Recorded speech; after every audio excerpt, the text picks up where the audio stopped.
नमस्ते। एक बार फिर से हिंदी की इस क्लास में आप लोगों का स्वागत है।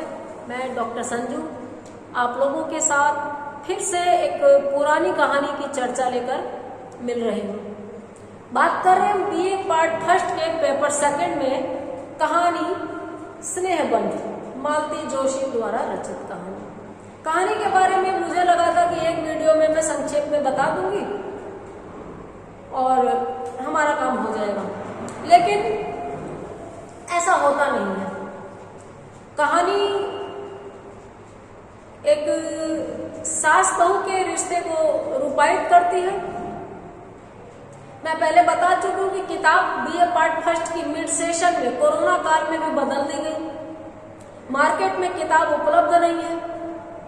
पहले ये कहानी मैं बहुत पहले पढ़ी थी, तो मेरे लिए एकदम से सटीक व्याख्या करना मुश्किल था। मैंने गूगल पे ये कहानी पढ़ी, मैंने बहुत पहले पढ़ी थी।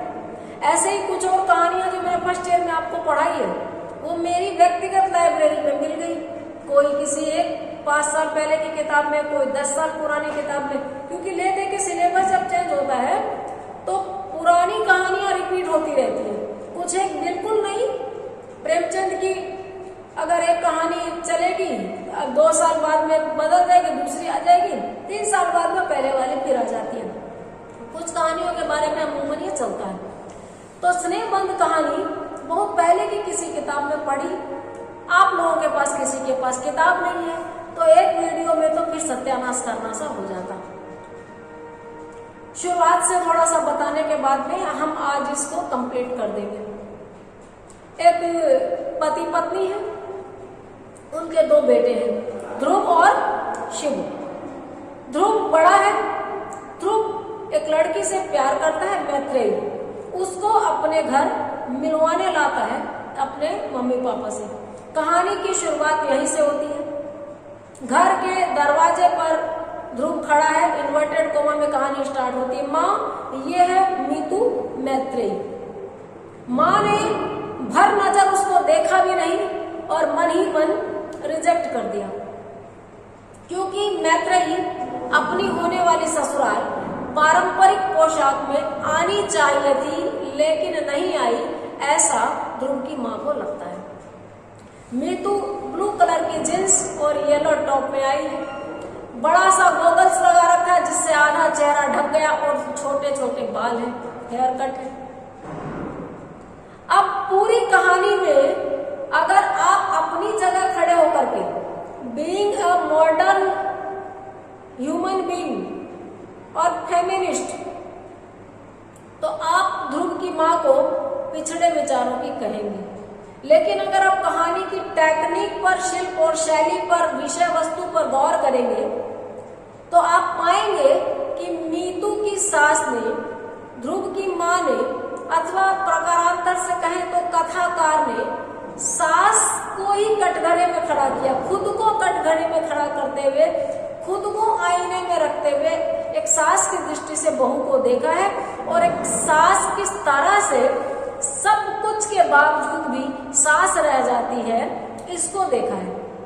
यानी कहानीकार ने मैं शैली का प्रयोग किया है, आत्मकथात्मक शैली का प्रयोग किया है। मैंने जब उसको देखा, ये वाली लैंग्वेज बहुत सारी कहानियों में आपने पढ़ी होगी। ये नहीं है कि ध्रुव की माँ ने उसको देखा और ये सोचा, नहीं, मैंने उसको देखा तो पूरी तरह देखा भी नहीं, आधा चेहरा उससे ढका हुआ। हमारे प्रधान सेवक भी कपड़ों से पहचान लेते हैं। मीतू की माँ ने भी कपड़ों से पहचान लिया कि ये लड़की आधुनिक है। आधुनिक होना माइनस पॉइंट है, सेवा भावी नहीं होगी, घर में मिलकर नहीं चलेगी, और बाकी सारी चीजों को समझने के लिए आप मेरे पुराने वीडियो या तो देख चुके होंगे या आप देखेंगे। कहानी यहाँ पहुंची थी कि ध्रुव बहुत इशरात से पूछता है, प्यार से पूछता है, माँ प्लीज बताओ लड़की कैसी लगी। तो पहले तो वो बोलती है तुम्हें ठीक लगी ना, बात खत्म है। फिर वो कहता नहीं भाई ऐसे कैसे, मम्मी पापा को पसंद आनी जरूरी है। तो वो देखती है कि गनीमत ये है कि लोग आजकल अपने माँ बाप को पूछते नहीं है, बेटा तो इतना पूछ रहा है ना। उसी को देख के तसल्ली हो गई कि कम से कम बेटे के लिए आज भी उसकी इच्छा अनिच्छा इतना मायने रखती है। तो वो बोलती है ठीक है। इतने ठीक का ही इंतजार उसको था। धूमधाम से सगाई होती है, धूमधाम से विवाह होता है। विवाह में लड़की के बाप को, जो हमने ट्रेडिशनली देख रखा है, झुका हुआ रहेगा, बात करेगा, हाथ जोड़ के चलेगा, उस पूरी पोजीशन में वो रहता है।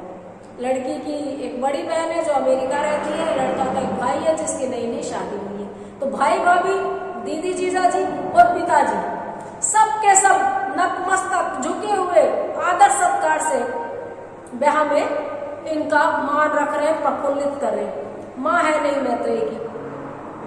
कल हमने जहाँ पढ़ा था उससे आगे अगर चलते हैं तो मैत्रेयी की शादी के बाद में ध्रुव विदेश चला जाता है, मैत्रेयी अपने पिताजी के पास चली जाती है। लोकल है इसलिए बीच बीच में घर आके संभालती रहती है, लेकिन उसके ससुर और उसका देवर उससे मिलने जाते रहते हैं। अचानक एक दिन ससुर के पेट में दर्द होता है, पता चलता है कि दिन भर से पेशाब करने नहीं गए हैं। किसी तरह रात निकलती है, सुबह उनको एडमिट कराया जाता है और वो इस हिस्से में, कहानी के इस हिस्से में ध्रुव के पिता एक अलग व्यक्तित्व लेके आते हैं जो बड़े स्नेहिल हैं, बहू को बेटी की तरह प्यार करते हैं, बार बार अपनी पत्नी को कोसते हैं कि वो भी तो पराये घर से आई है, वो भी तो किसी की बेटी है, तुम उसको प्यार नहीं देती, वो सारे दिन उसकी जीभ सूख जाती है तुमको माँ माँ कहते हुए, लेकिन तुम उसको वो प्यार नहीं देती। तो वो पीठ मोड़ के सो जाती है कि देख रखा है, मेरे को जितना देना है मैं देती हूँ। यहाँ पर उस पुरुष की ये छवि उभरी है कि वो कंजूस है, पैसा खर्च नहीं करना चाहते और पैसे पे कंट्रोल उन्हीं का है। सरकारी हॉस्पिटल में गए हैं, उसमें भी अलग से प्राइवेट रूम मिल जाते हैं जहाँ फैसिलिटीज होती है। आप घर के कपड़े रख सकते हैं, आप पानी चाय बना सकते हैं, घर से व्यवस्था रख सकते हैं, छोटा सा किचन, लेट बाथ, कमरा सब होता है। वो उन्होंने नहीं लिया कि जब दुनिया जनरल वार्ड में रहती है तो वो भी जनरल वार्ड में रहेंगे। पूरी रात वो तड़पते रहे, परेशान रहे, जनरल वार्ड में अपने पति के साथ वो रही। तो लोगों को जिस तरह से देखा उसमें उनके दिमाग में एक गुबार बन गया, जी मिचलाना जिसको कह सकते होता रहा। रात में शिव इनके साथ रहा। एक बेटा जो कॉलेज में पढ़ता है, उसके एग्जाम सर पर है, लेकिन वो घर पे कैसे रहे मैत्रेयी को इन्होंने बताया नहीं था। और सुबह वो कहीं से चाय लाया तो वो चाय उसके हलक से नीचे उतरी नहीं। हॉस्पिटल, गंदगी, बदबू, ये सब देखकर 10 बजे के बाद मैत्रेयी के पिता आए उल्हाने के स्वर में कि आपने बताया भी नहीं। वो तो मीता किसी काम से घर गई थी तो पड़ोसियों से पता चला कि आप लोग हॉस्पिटल हैं। उसके बाद सारे चेकअप से मैत्रेयी ने आते ही जो गंभीरता मैत्रेयी में दिखाई देती है वो भावुक करने वाली है। और कहानी की अंतिम पंक्तियों तक तो अगर आप में जरा भी दिल धड़कता है, वो एक पंपिंग मशीन नहीं है, तो आपकी आंखें भर आएंगी। मैत्रेयी ने आते ही सबसे पहले तो काम संभाला, रिपोर्ट्स ली, चेक करवाया, स्ट्रेचर पे लिटा के उनको ले जाया गया। ये पीछे पीछे जा रही है, बच्चे कह रहे हैं कि पिताजी लिफ्ट से आ रहे हैं, सारा कुछ हो रहा है, आप सीढ़ियों से आइए। आगे जाकर के जब वो मुड़ने लगी जनरल वार्ड की तरफ तो बेटा, लड़की का भाई भी आ गया था, नरेश, कहते हैं कि आप इधर नहीं माताजी उधर से आइए। आगे जाके देखते हैं तो एक बहुत ही साफ सुथरे सुंदर कमरे में इसके पति मैत्रेयी के ससुर को लिटाया हुआ है, स्ट्रेचर खाली निकल रहा है, कमरा बहुत सुंदर। तो वो कचा जाती है तो धीरे से शिव कहता है कि भाभी ने बुक करा दिया। इस बीच में मैत्रेयी ने सुपरिटेंडेंट से, हॉस्पिटल सुपरिटेंडेंट से लड़ झगड़ के कमरा बुक करा लिया। उसके पिता बता रहे हैं कि कितना मतलब लड़ाकू है ये लड़की, कमरा ले लिया। और भाई कहता है कि घर में ये तिनका तक नहीं उठाती, जब से आई इस कमरे की सफाई की है। कमरे में 2 बेड है, एक पेशेंट के लिए, एक अटेंडेंट के लिए। दोनों बेड पे घर की धुली चादरें उसने बिछा दी है। घर से स्टोव लाई है, चाय पत्ती, दूध, चीनी, कुछ बर्तन, कप, गिलास लाई है। इतना काम वो कर रही है।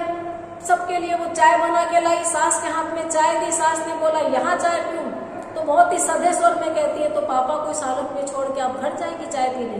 उसको इस जवाब से तसल्ली होती है कि बात तो ये सही कह रही है। चाय पीते ही उसकी सारी थकान उतर गई, क्योंकि इतने साफ सुथरे कमरे में और इतनी अच्छी घर की बनी चाय थी कि वो उसके लिए उस समय औषधि के समान काम करती है। उसके बाद वो व्यवस्था कर देती है कि ध्रुव, ये शिव घर पे रहेगा, पढ़ाई करेगा। रात को उसके भाई और वो दोनों भाई बहन हॉस्पिटल में रहेंगे और माँ साथ रहेगी। माँ का खाना घर से आएगा।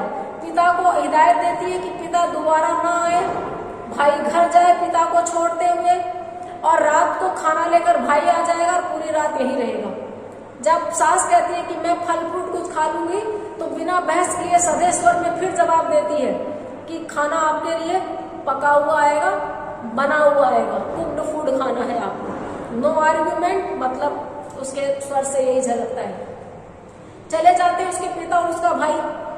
शिव को जबरदस्ती भेज देती है कि तुम कॉलेज जाओ, पढ़ाई करो, खाना तुमको भी बना बनाया मिल जाएगा मेरे घर से। रात को लेकिन उसके पिता शायद अपने आप को मना नहीं पाए, भाई के साथ खुद आ गए खाना लेके।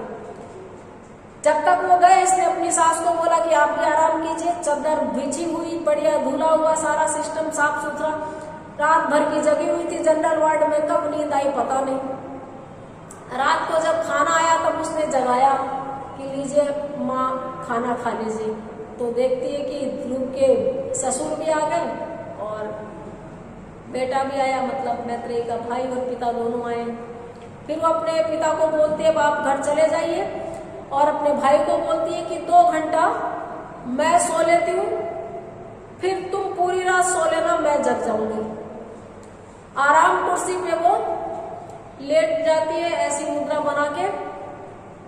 तो वो मैत्रेयी की सास कहती है कि भाई आराम कुर्सी पे बैठ जाए, भाई जो है लेट जाएगा, और तुम आराम कुर्सी पे मेरे बेड के बगल में, मेरे बेड पे तुम आके सो जाओ। मैत्रेयी चुपचाप उसके बगल में आके गुच्छा होके छोटे बच्चे की तरह पीट करके सो जाती है। बड़ा ही मार्मिक हिस्सा है कहानी का ये। सब बच्चों से मेरी रिक्वेस्ट रहेगी कि वो इस कहानी को, जिन्होंने क्लास अटेंड नहीं की है, वो इस कहानी को गूगल पे जरूर पढ़ लें। जिन्होंने क्लास अटेंड की है उनको मैं ये कहानी क्लास में पढ़ा चुकी हूँ। मैत्रेयी जब लेट जाती है करवट बदल कर, तब एक सास एक माँ में बदलती है, उसके मन में एक बड़ा करुण ख्याल आता है कि ये भी तो किसी की बच्ची है ना, दिन भर से काम करके आप लेटी है, और बिन माँ की बच्ची को मन करता होगा तो किसके कलेजे में मुंह छुपाती होगी। एकदम से उसका मन भर आया और उसने उसके बालों में हाथ फिराया। बालों में हाथ फिराते फिराते उसकी अंगुली उसके पलकों पे लग गई, तो पता चला कि मैत्रेयी रो रही है। रोती हुई मैत्रेयी को इसने अपनी तरफ घुमा के पूछा कि क्या तुम अपने पापा जी के लिए परेशान हो?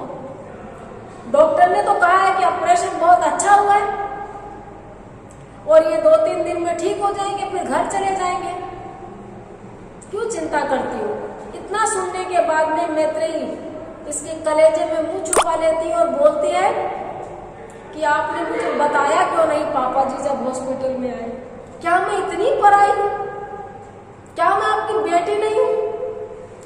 ये जो मार्मिक सवाल था इसका, इसकी सास इससे हिल गई और अपने को ग्लानि से ग्रसित पाती है, अपने को शर्मिंदा महसूस करती है। और लास्ट पंक्तियां, अंतिम पंक्तियां यही है कि हाँ, वो कैसे अपनी बेटी को भूल गई, अपनी इस बेटी को कैसे भूल गई जो उसके साथ है, जो उसके लिए रात दिन एक कर सकती है, जिसने किया है सब कुछ, उस बच्चे को भूल गई। अपनी बेटी को याद रखती है जो दूसरे शहर में है। और इस तरह से कहानी सास बहू को माँ बेटी बनाते हुए बहुत ही खूबसूरत लेकिन करुणा से भरे हुए मोड़ पर खत्म होती है। बहुत ही मार्मिकता के साथ में, दिल के कहूँ तो कोमल ग्रंथि को हिलाते हुए कहानी खत्म होती है। कहानी बताती है कि कोई कितना भी मॉडर्न हो, कितना भी पढ़ा लिखा हो, वो गैर जिम्मेदार नहीं होता, और कोई कितना भी सिंपल हो, जरूरी नहीं है कि वो आपके लिए हर समय हर जगह पे तैयार मिलेगा। कपड़ों से मत पहचानिए, भावनाओं से पहचानिए, नेचर से पहचानिए, प्रकृति से पहचानिए, स्वभाव से पहचानिए। पूरी कहानी में वो मैत्रेयी के स्कूटी चलाने, साड़ी नहीं पहनने, घूंघट नहीं करने, ससुर को बाप की तरह प्यार करने, खाने के डब्बे टटोल कर खाना ढूंढने, उन सब पुराने परिपाटियों पर कस रही थी जहां पर कोई बहू उसने देखी नहीं थी। लेकिन एक मौका ऐसा आता है जहां एक चुलबुली बच्ची एक जिम्मेदार बेटी में बदल जाती है।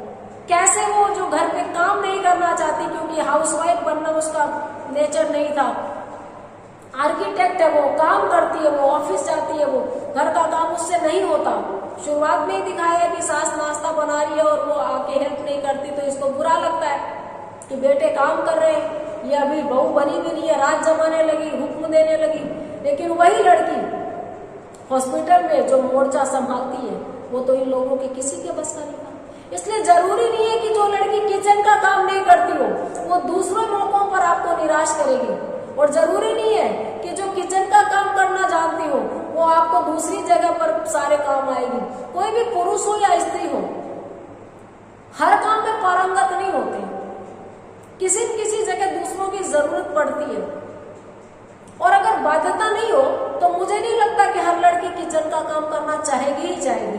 हम उनसे एक्सपेक्ट करते हैं, हम उनकी ट्रेनिंग ऐसी करते हैं, उनकी परवरिश ऐसी करते हैं तो वो करने लगती है। मीता की वैसी परवरिश हुई नहीं थी, तो वो आम लड़कियों की तरह घरेलू नहीं है, लेकिन आम इंसान की तरह प्यार करना जानती है, केयर करना जानती है, परवाह करना जानती है। प्यार की भूखी थी, वो प्यार दे रही थी लेकिन मिल नहीं रहा था। मिला, कहानी के अंत में मिला, ध्रुव की माँ को एहसास हुआ। कहानीकार ने खुद को सास की जगह पे रख के जो कहानी लिखी है, तो ज्यादा आलोचना से वो बच गई है। बहुत शानदार तरीके से इस कहानी को उन्होंने लिखा है। कुछ चीजों पर हम आलोचकीय दृष्टि से और अभी बात कर सकते हैं, नेक्स्ट वीडियो में करेंगे। हमारी कहानी पूरी हो गई है, अगले वीडियो में अगली कहानी के साथ मिलेंगे और इसके 20 नंबर के निबंधात्मक प्रश्न को अलग वीडियो में बताऊंगी। देखते रहिए, बने रहिए। Have a nice day.